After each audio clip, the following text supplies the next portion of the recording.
Já imaginou como seria ler as memórias de alguém que já morreu? Isso mesmo, uma história contada por um defunto. Essa é a ideia central de Memórias Póstumas de Brás Cubas, um dos maiores clássicos da literatura brasileira, escrito pelo brilhante Machado de Assis. Publicado em 1881, este livro inovador quebra as convenções da época ao trazer um narrador peculiar, Brás Cubas, um defunto autor que decide contar sua história de maneira franca, irônica e sem compromissos com as expectativas do leitor. Com um olhar ácido e reflexivo, ele nos guia por sua vida cheia de amores, ambições e desilusões, enquanto analisa os absurdos da sociedade e de sua própria existência. Vamos começar conhecendo os personagens principais dessa narrativa peculiar. Brás Cubas, o defunto autor, um homem rico, solteiro e com muitas ambições, mas que nunca chegou a concretizá-las de verdade. Ele é vaidoso, irônico e, acima de tudo, sincero ao refletir sobre seus erros e fracassos. É através de seus olhos que acompanhamos os acontecimentos desta história.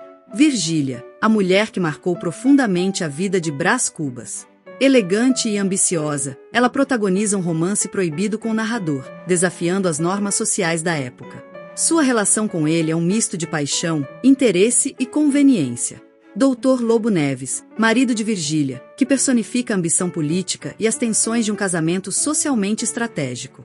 Marcela, o primeiro amor de Brás Cubas, uma jovem espanhola que o seduz com sua beleza e charme, mas cujo verdadeiro interesse é o dinheiro que ele lhe oferece. Ela simboliza o lado fútil e materialista das relações. Prudêncio, ex-escravizado, desempenhou um papel importante na infância de Brás Cubas. Sua lealdade e sabedoria contrastam com a posição submissa imposta pela sociedade da época, refletindo a luta pela dignidade em um Brasil pós-escravidão. Quincas Borba, um amigo excêntrico de Brás Cubas, que mais tarde se torna protagonista de outro clássico de Machado de Assis. Aqui, ele surge como um filósofo peculiar que introduz o conceito do humanitismo, uma visão cínica e satírica da vida. Outros personagens, como Sabina, a irmã de Brás Cubas e Dona Plácida, que serve como cúmplice no romance entre Brás e Virgília, formam um mosaico de temas abordados no livro: amor, ambição, vaidade, desigualdade e as fraquezas humanas. Juntos, eles constroem uma visão completa e irônica da sociedade do século XIX. A história de Memórias Póstumas de Brás Cubas se passa no Brasil, durante o século XIX, especificamente em um período que abrange o fim da escravidão e as transformações políticas e sociais que antecedem a proclamação da República em 1889. A trama começa com Brás Cubas refletindo sobre sua vida após sua morte, e se desenrola em um contexto urbano, no Rio de Janeiro, com suas críticas às convenções sociais e às relações de classe da época. Antes de revisitar sua vida, Brás menciona um delírio que teve nos momentos finais, quando imaginou estar conversando com figuras como Pandora, a quem ele atribui a criação de todos os males do mundo, e o conceito de um emplastro milagroso que curaria a humanidade. Essa introdução reforça o tom irônico e filosófico da narrativa, onde Brás combina humor ácido com reflexões profundas. Ele então revisita suas origens. Filho de uma família abastada do Rio de Janeiro, Brás cresceu cercado pelos privilégios da elite do século XIX. Desde pequeno, ele revela traços de sua personalidade: vaidoso, impulsivo e sempre disposto a aproveitar as vantagens que sua posição social lhe proporcionava. Seu pai, um homem ambicioso e controlador, moldou suas escolhas desde cedo, sonhando em vê-lo ocupar cargos importantes e consolidar o prestígio da família. Sua mãe, embora menos presente, representava os valores tradicionais da época.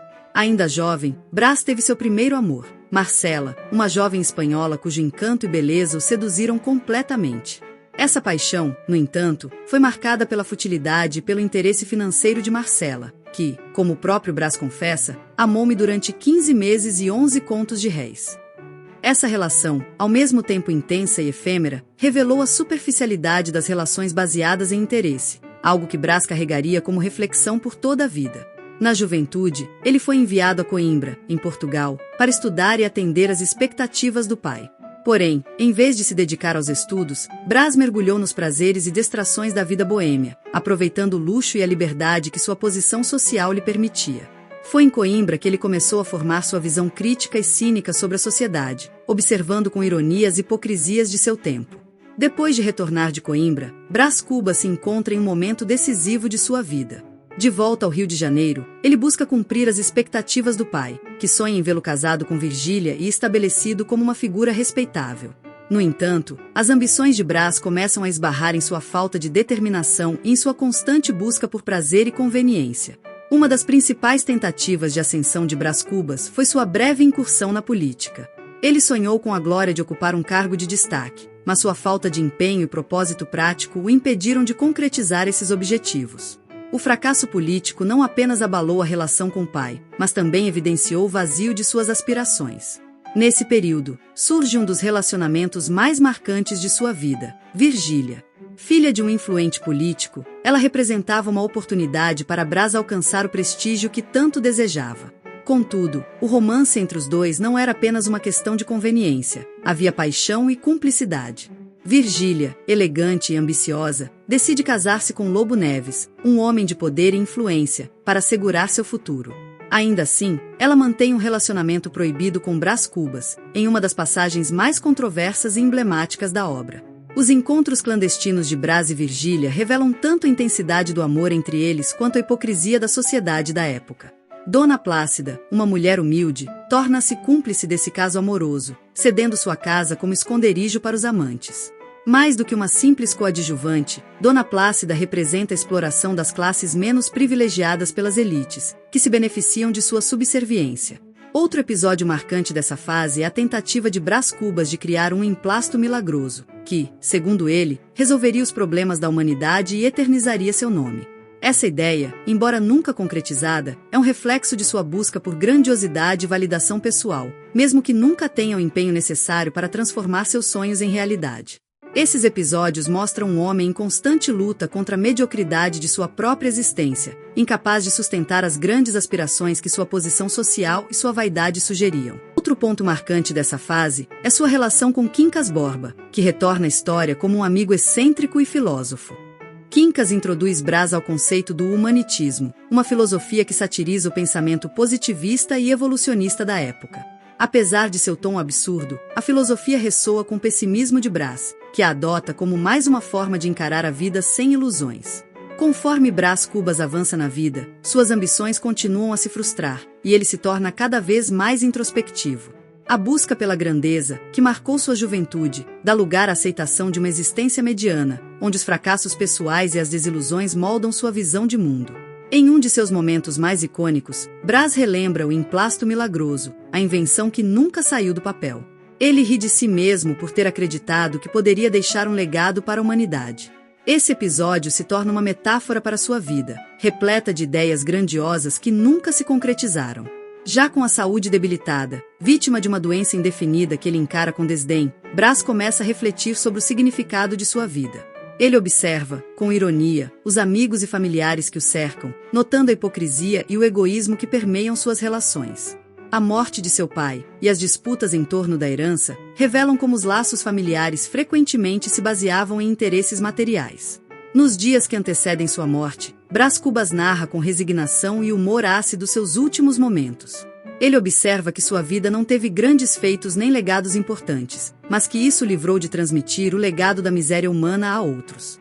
Sua célebre frase final, "Não tive filhos, não transmiti a nenhuma criatura o legado da nossa miséria", é o resumo perfeito de sua visão crítica sobre a existência. E assim, encerramos o resumo de hoje. É importante lembrar que esta é apenas uma visão resumida de Memórias Póstumas de Brás Cubas. A obra completa oferece uma experiência muito mais rica e profunda. Ler o texto original de Machado de Assis é mergulhar na genialidade de sua escrita, repleta de nuances, ironias e reflexões que só podem ser plenamente apreciadas na íntegra. Cada leitor encontrará suas próprias interpretações e conclusões, tornando a leitura ainda mais especial e enriquecedora. Se você ficou interessado em conhecer a obra por completo e explorar as lições valiosas desse livro inesquecível, deixarei nos comentários fixados os links para facilitar sua experiência. A obra está disponível gratuitamente em portais confiáveis, como o Domínio Público, e também a opção de adquiri-la diretamente.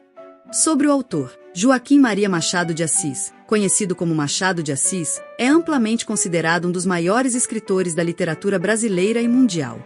Nascido no Rio de Janeiro em 21 de junho de 1839, em uma família humilde, Machado enfrentou inúmeras dificuldades ao longo de sua vida, incluindo a pobreza, a falta de uma educação formal extensa e problemas de saúde. Ainda assim, ele se destacou pelo talento literário extraordinário e pela habilidade de observar a sociedade com um olhar crítico, sensível e profundamente humano. Machado era mestiço, em um Brasil ainda marcado pela escravidão e pelas desigualdades sociais, e ascendeu socialmente graças a seu trabalho no funcionalismo público, aliado à sua dedicação à escrita. Autodidata, ele aprendeu francês, inglês e latim, o que ampliou significativamente seu repertório literário. Um dos fundadores e primeiro presidente da Academia Brasileira de Letras, sua carreira literária se estendeu por mais de 5 décadas, cobrindo diferentes gêneros, como romances, contos, crônicas, poesias e peças de teatro. Machado de Assis faleceu em 29 de setembro de 1908, no Rio de Janeiro, deixando um legado inestimável para a literatura mundial. Seu impacto ultrapassou gerações, influenciando escritores no Brasil e no exterior. Hoje, ele é lembrado não apenas como mestre das palavras, mas como um intérprete profundo da alma humana, cuja obra permanece tão relevante e impactante quanto no século em que foi criada. Machado de Assis não é apenas um escritor brasileiro, é um patrimônio da literatura mundial.